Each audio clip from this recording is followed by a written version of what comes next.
That gosh darn simulacra. No, like even just a few days ago, like that would have really frustrated me. The fact that it was experiencing, quote unquote, technical difficulties. And because other than sharing Facebook posts and then up to very recently, trying to share some video content as well, like I know I've sporadically shared videos, but I was always really uncomfortable and didn't actually know what was going on while I was doing it. But now that I do, like, yeah, it doesn't matter, like, if it didn't record, regardless of how quote unquote good the content was, because it literally is at will at this point, because I know all I'm doing is digging around in my own consciousness, and all there is consciousness, which is just a sea of unrealized creative conscious substance, material, whatever. And through our interactions, which for us literally just seems like opening our eyes and just doing stuff, like whatever it is, whatever you decide to do becomes essentially what's realized resting creative potential. It is that potential now put in action and having become realized conscious experience that unfolds moment to moment through your conscious participation. And they've kind of know this because that's essentially what quantum field theory is telling you. And they've interpreted some of it right, but because they get, once again, just all up in stuff, man, because of their myopia, man. They're just short-sightedness, which leads inevitably to what's called pedantry, or like, consider it like this obsessive compulsive tendencies to just stress or worry or even just investigate or measure, observe, whatever. These just trivial and just what are actually non-essential, or I don't want to call it petty because it's not necessarily petty, but just a bunch of unnecessary, quote unquote, conceptual minutia, which are just like, once again, just really unnecessary details, man. It's good when you don't know what you're actually doing and you think you're really engaging in novelty, and this is all pushing forth some narrative that doesn't even need to be. Um, like, yeah, you can make vaccines from exploiting or really just utilizing what's a bunch of representations of that conceptual minutia, or perceivable representations within the conditions of what's our informational space or our conceptual matrix. Yeah, I mean, that's literally how it works. And so quantum field theory, like, they just look at it once again because of short-sightedness, not being able to connect all the dots and see a big picture because they operate within the dots. So anyway, they know, like, quantum field theories, like, if you ask some particle physicist that deals with this stuff, they'll say all that exists are quantum fields, right? But a quantum field is nothing but that sea of unrealized potential. And what they call particles nowadays, because the very people that founded this stuff and who were just 20 times smarter, yeah, dude, they were better. When I say smarter, I should just say better thinkers than any of those guys doing it today. That, guys, they don't know what they're doing because of a dogma. And a dogma, when it's a dogma, you have no idea, or really even being told that you're operating through a dogma because it's a dogma. And that makes you just somehow blind to it. It's what called the Dunning-Kruger effect. But it's not just for ignorant people that think they know something about something they know nothing about, and you try to tell them they don't know about it. You can't tell them because they're unaware of just how awful they are at knowing about it. Well, dude, that's a much broader concept. Once again, because of reductionism, it's just broken down into parts, except typically, upon breaking it down into parts, they just grab a part and run with it like they found some big thing, and that's just not what happened. Uh, so, like, yeah, it's like some sort of Dunning-Kruger phenomenon when you operate within the dots and try to tell people, like, hey, man, you're operating within the dots. But if you just take a step back, you know, it'll make sense. Like, you'll be able to see a bigger picture. But because all they've ever known, and you can only know what you know, is operating within those dots, like, yeah, man, it's just hard. Or, I'm still kind of new at it, so I'm going through the motions and exploring strategies to just relay, like, hey, man, like, this is what it is. Like, you just need to take a step back and, just try that perspective. And I think things will become like just a little clearer, or maybe make a little more sense. And this whole bigger picture thing, like, yeah, dude, you can experience it. But what happened while I went to go live in the first place? And this is so, dude, it's so wonderful, man. So, like, I was starting to do my version of prayer to try to put myself in the headspace to where I can just dump out my consciousness to you guys, right? Completely uninhibited. Because, yeah, I know some of you guys are judging me so awfully because you can't make sense of this, but you think you're making sense of this by your ego that's telling you that I'm having some episode of ego, but that's the work of your ego and happening in your mind. And yes, it's happening in multiple minds, but it's just the same operation going on in multiple minds, man. So anyway, as I'm doing this prayer to get myself ready, oh my goodness, like, first of all, and this is, dude, you'll get to this point through the process, and the process is going to look completely different for you because you're your own, even though we're one, man, you're your own individual, and you are what you are through your collective experiences and interactions, and more importantly, how you thought and how you felt, how you responded and how you reacted to all that experience, man. That's why you're an individual. That's why you're you. This is all one story unfolding, or for some people, just not whatsoever, because they're so preoccupied with the matrix, they can't go through the process of the discovering who and what they are and how this matrix is their matrix, because all they know is the matrix. But anyway, man, I'm praying, and dude, like, I'm praying to creation as it's my creation, man. And no, dude, like, it is the most beautiful, and it was the most delightful, and just, man, it was wonderful. And no, man, it didn't make me feel special, but it did make everything so much more wonderful, man, because it is my creation. It is your creation.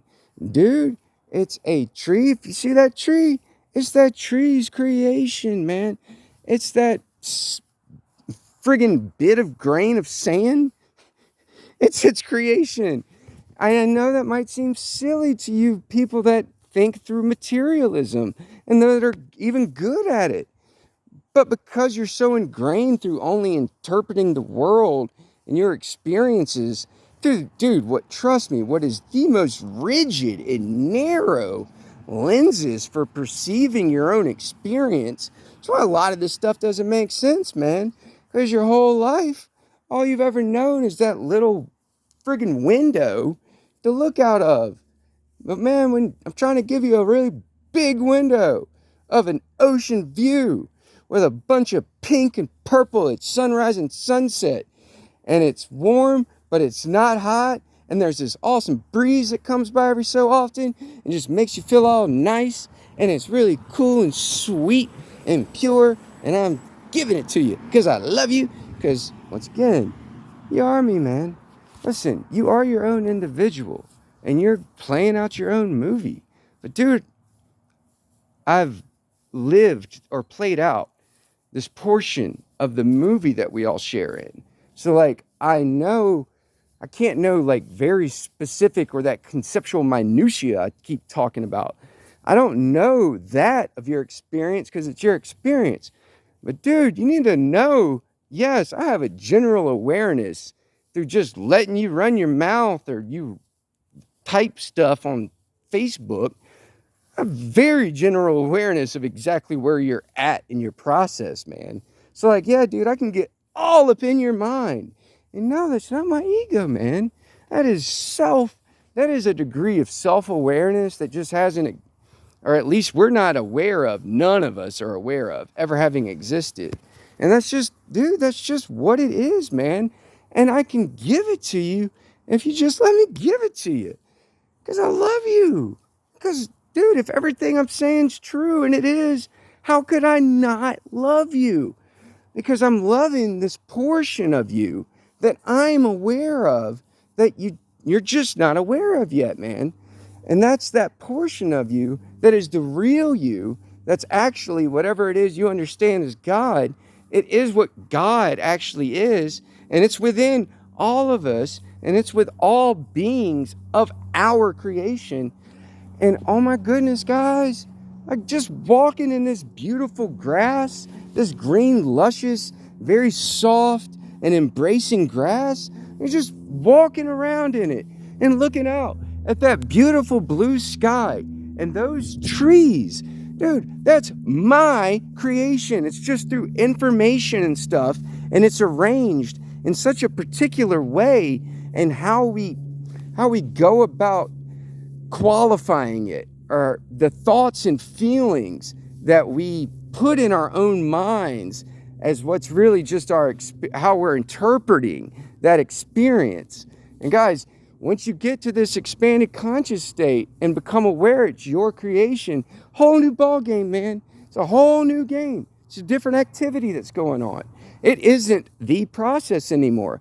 I don't know what it is. I'd like some of us, at least some of us, to figure it out together, because, dude, this is cool. This is more wonderful, or just so much further beyond what I could ever have imagined.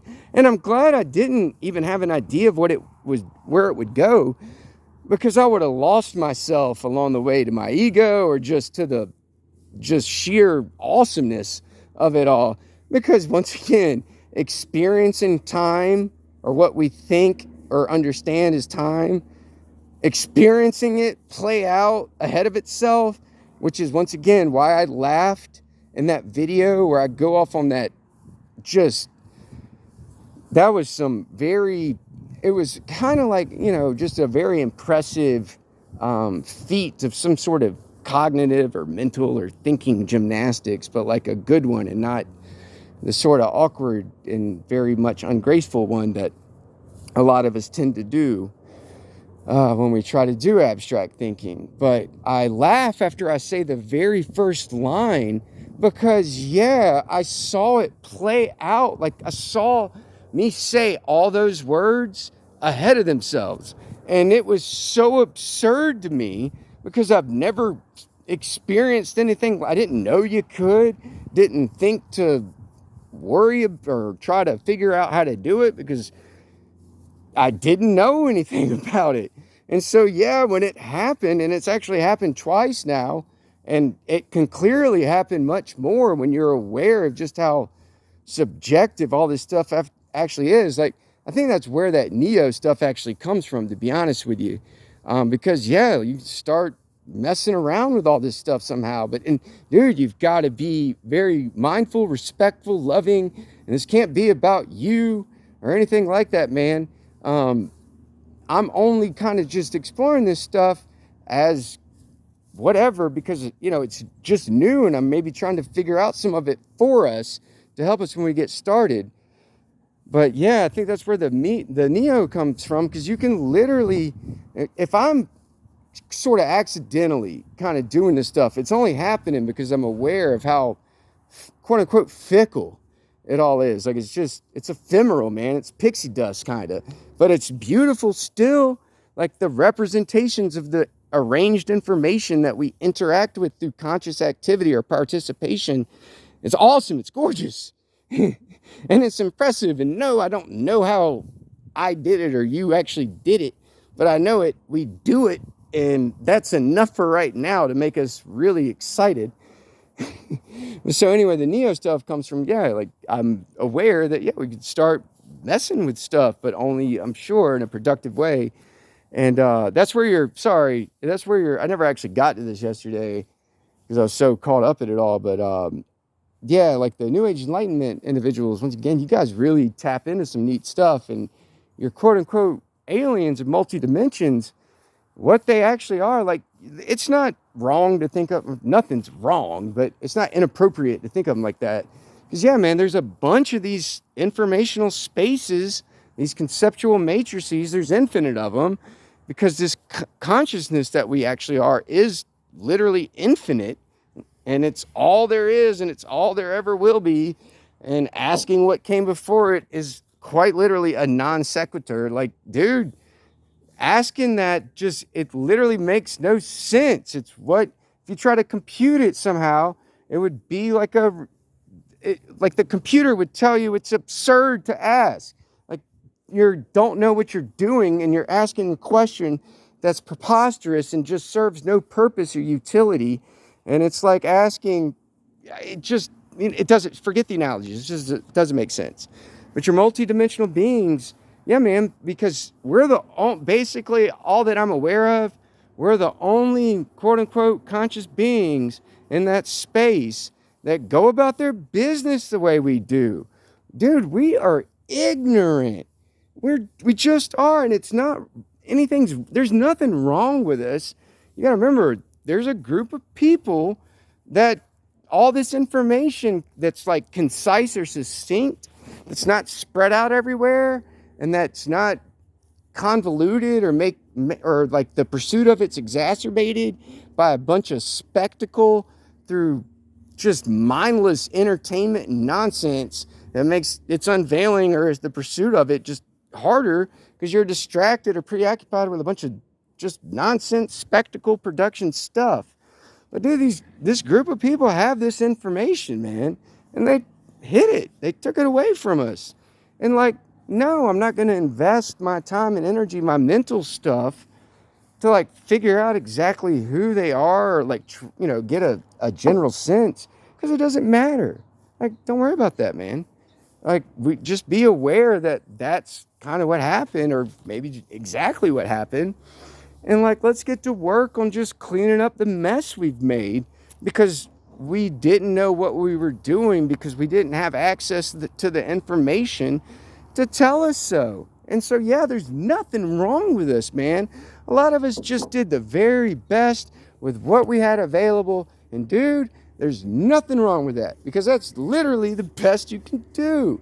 And we should love ourselves for trying, or some of us anyway, for the way we did. And so, yeah, those beings that didn't go about their business the way we do in our matrix, that worked with their minds and established a cooperation with the things of their matrix, yeah, man, they learned how to move back and forth between the different conceptual matrices, man. And they've been here. And they've given us stuff, but because we don't know what we're doing, we try to reverse engineer a bunch of stuff that's more or less, assembled or manufactured or however you want to label it, but that's constructed through some sort of mental conscious creation. Like, this makes it sort of like a poetic problem or incompatibility with like our use of language and concept than it is of some technical difficulty, man. That's the worst, or like, it's just the silliest way to look at it. And yeah, they can't re-engineer that stuff that they've had for like 70 years now, because they're going about it in these just silly ways that we do things. And they keep trying to tell them, these multidimensional beings, they keep trying to tell them like, no, man, just do it like this. But because of Dunning-Kruger effects from dogmas, you just can't do it because it's real. And if you just surrender and realize that maybe I don't know what I'm doing or what I'm talking about, and exercise legitimate faith, you can be shown the truth for the first time in your life. Straight up, man. That's what this process does. It allows you to awaken to the truth.